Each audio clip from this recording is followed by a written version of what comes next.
Hi, Marlena Wolf, Magnolia. Today we're going to talk about planting plants. So the first thing I want y'all to do is to get out a piece of graph paper. Just a plain sheet of graph paper. And by now you should have determined the size of your garden, how big your beds are, etc.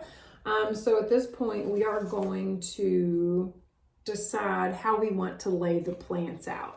And we're going to start with a cool season planting for today's purposes.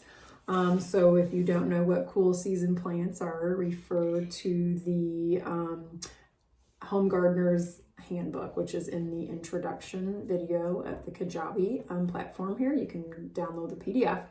You can see the cool season, warm season, pollinators and herbs, etc. So we're going to do cool season plan today. We're going to create a key and then actually sketch out where your plants are going to go. And we're going to focus on intensive planting rather than just doing a monocrop. But there's so many ways to plant. This is just the best way that I found to reduce weeds and create interest and beauty in the garden as well as biodiversity. So the first step then is to create or to make a plant selection. So what I've done here is I'm creating a planting key for cool season plants, and I am just simply listing out what plants I want to grow.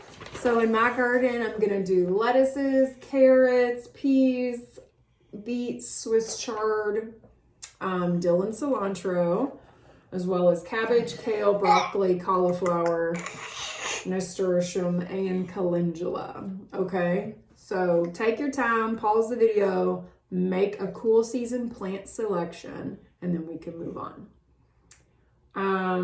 And so once you've done that, we're going to refer to the plant size and duration document, which you can also find in the handbook.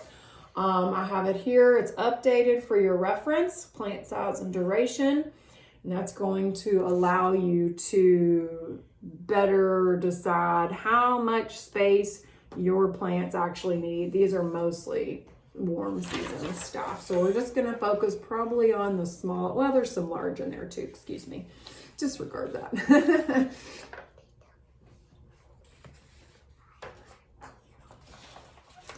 So for our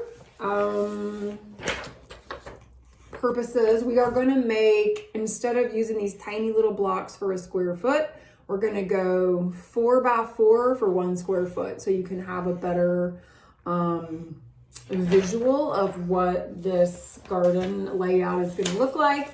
So that's what I put on my key as well. I'm going to do 4 by 4 as 1 square foot. Okay. All right, and so now I'm going to add to my key that for large plants, they're going to take up a full square foot. Medium-sized plants are going to do 4. You could do 4 to 6 medium-sized plants in 1 square foot. And then for your small plants, you can fit 9 to 16. 9 for lettuces, 16 for carrots. And again, that should all be in the size and duration sheet in your handbook. So this is a good key to kind of be your frame of reference anytime you want to do a cool season chart. Those are medium plants. And so there's a couple ways to do this. Some people like to color code their plants. I just write in what it is, or I'll abbreviate, or I'll just use the letter that begins the word. So let's talk about the old school planting way first. It's called monoculture, or just a single bed, Maggie, get back, dedicated to one plant. And this could be an example of an 8 by 4 garden is what we're going to be using today as our demonstration size bed. And so I have drawn that out here. So what you want to do is get your graph paper out and put a dot every 4 blocks, so that you're going to do 4 blocks per foot. 4, and all the way down till you have 9 dots, and then you connect those to make an 8-foot line. And then 1,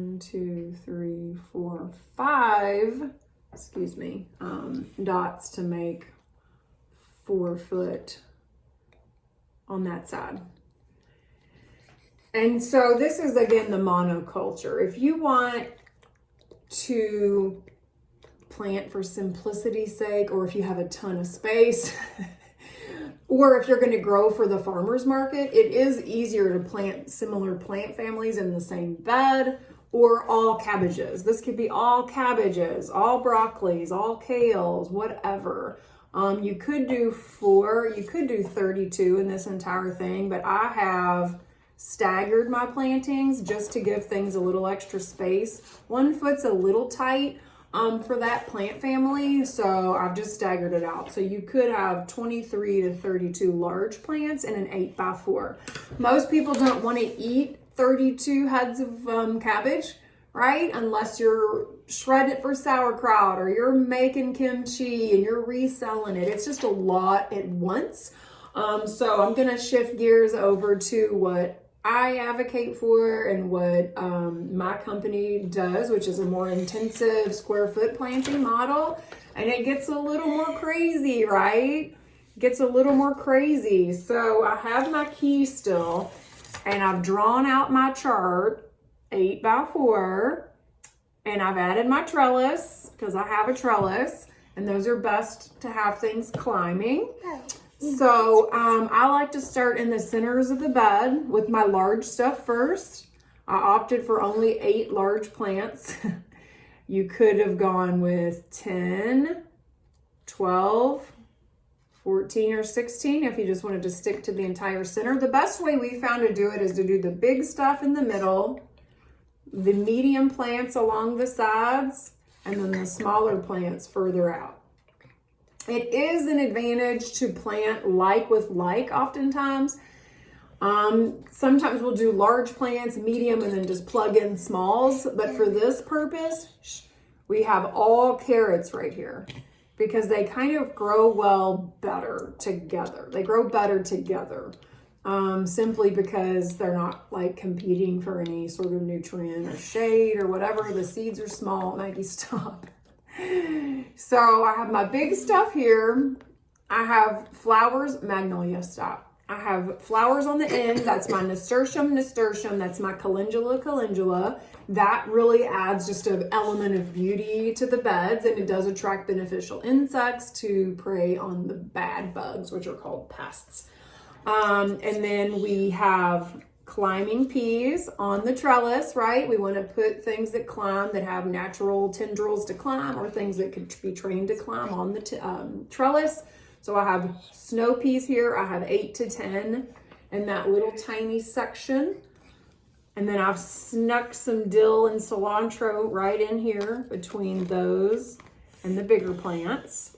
And then I have a bunch of Swiss chard kind of in the back of the bed or to the side of the bed. It's gorgeous. It grows well. Maggie, get back.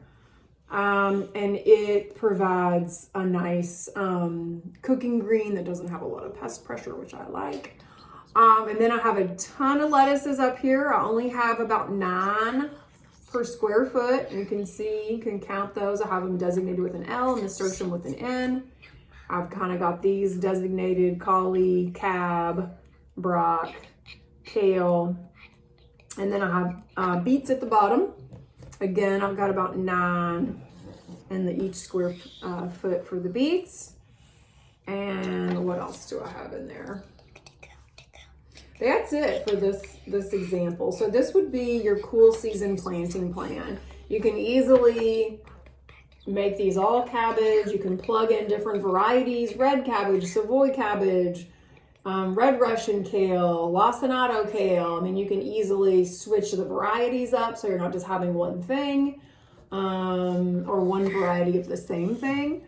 You know, you could put radishes here instead of carrots. You could do all lettuce here and there instead of beets if beets isn't your thing. But when you have these to go by, it makes it a lot easier for you during planting. That's where a lot of frustration and confusion comes in, is how do I lay this bed out without overcrowding or making room for all the weeds to come in, or attracting all the pests and bugs and rodents in town to the bed. So we have found that biodiversity is attractive. It's a good, it kind of replicates nature, if you will, brings interest, and it's just an organic method of pest and weed control. So please work on this and get back to me with me, and I will be helpful, or I will be a help if you need some more direction on here. Thanks for listening.